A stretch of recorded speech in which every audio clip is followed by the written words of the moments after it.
Hi fries lord, దేవుని పరిశుద్ధ నామానికి స్తోత్రం కలుగును గాక. ఈరోజు దేవుని వాగ్దానము ఆదికాండము 12వ అధ్యాయము 2వ వచనము.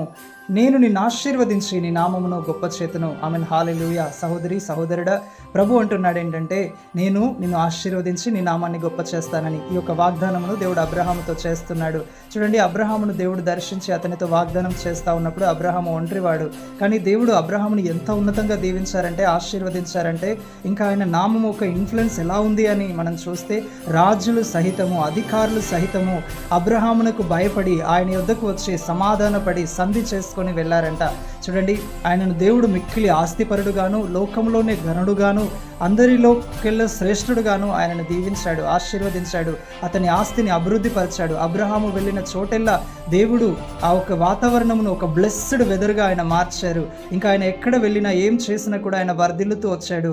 ఆయన ఉంటున్న ప్రాంతంలో ఆయన ఒక ప్రభువుగా ఉన్నాడు, రాజులకే ఒక ప్రభువుగా ఉన్నాడు, ఆ ఏరియాలోనే ఒక ఘనుడుగా ఉన్నాడు.